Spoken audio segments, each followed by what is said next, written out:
আসসালামু আলাইকুম বন্ধুরা, আজ আমি রান্না করব পটল দিয়ে মাছ। পটলগুলো চাকচাক করে কেটে নিয়েছি, টমেটো কুচি, এখানে শিং মাছ কুচি ছোট ছোট করে কেটে নিয়েছি। প্রথমত আমি চলে যাচ্ছি কড়াইতে। এখানে অল্প পরিমাণ তেল দিব এবং লবণ দিয়ে দিব এবং হাফ চামচ হলুদ দিয়ে দিব। চাকচাক করে আমি পটলগুলো কেটে নিয়েছি, সে পটলগুলো আমি দিয়ে দিব। পটলটাকে ভালো করে ভেজে নিতে হবে।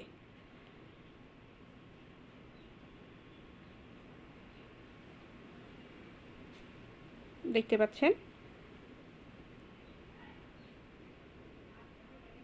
পটলটাকে ভালো করে নেড়ে চেড়ে লো আঁচে ভেজে নিতে হবে।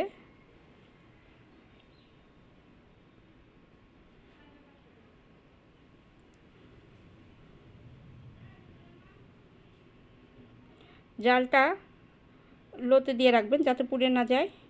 আমার পটল ভাজাটা হয়ে গিয়েছে, আমি এখন পটলটা নামিয়ে নিব।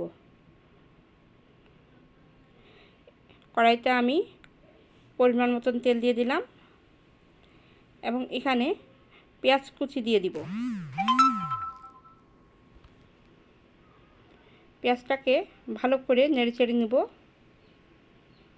খেয়াল রাখবো যাতে পেঁয়াজটা পুড়ে না যায়।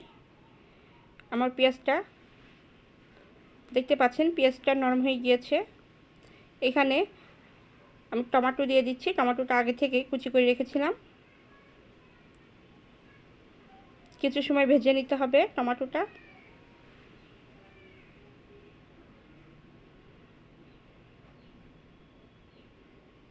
দেখতে পাচ্ছেন টমেটো বেশ নরম হয়ে আসছে। এর মধ্যে আমি বাটা মশলাগুলো দিয়ে দিব।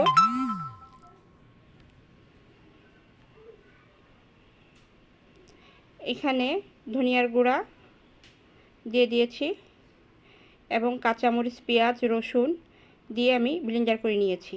দেখতে পাচ্ছেন মশলাটা বেশ ভাজা হয়ে গিয়েছে। এখানে সামান্য পরিমাণ পানি দিয়ে দিচ্ছি যাতে মশলাটা পুড়ে না যায়।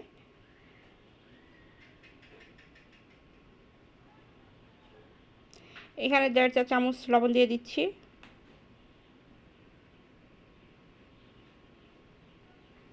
এক চা চামচ হলুদের গুঁড়া দিয়ে দিচ্ছি।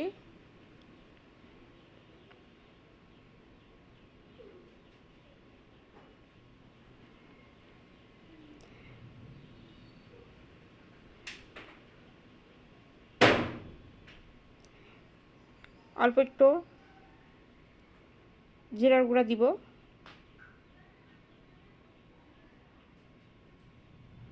এবং 1 চা চামচ মতো মরিচের গুঁড়ো দিয়ে দিলাম।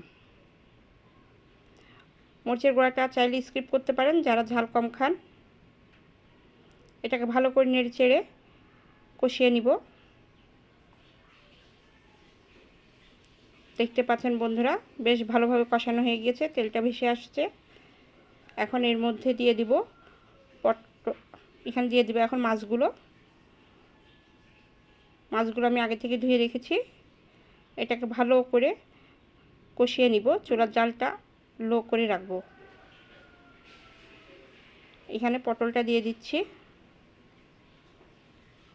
এভাবে পটল আর মাছ চচ্চড়ির মতো রান্না করে খাবেন, দেখবেন খুবই ভালো লাগবে। এটাকে ভালো করে কষিয়ে নিতে হবে।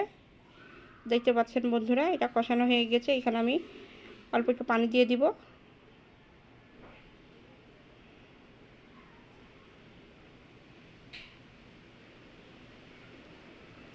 পানি দিয়েছি, এটাকে ভালো করে নেড়ে চেড়ে নিতে হবে।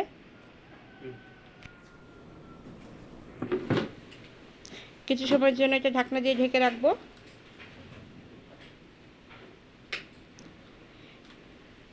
কিছু সময় পর ঢাকনাটা তুলে দিচ্ছি। দেখতে পাচ্ছেন বেশ পানিটা শুকিয়ে আসছে। আমার এই রান্নাটা যদি আপনাদের ভালো লেগে থাকে অবশ্যই লাইক, কমেন্ট এবং শেয়ার করবেন এবং চ্যানেলটা সাবস্ক্রাইব করে দেবেন। আমার রান্নাটা হয়ে গিয়েছে। আসসালামু আলাইকুম।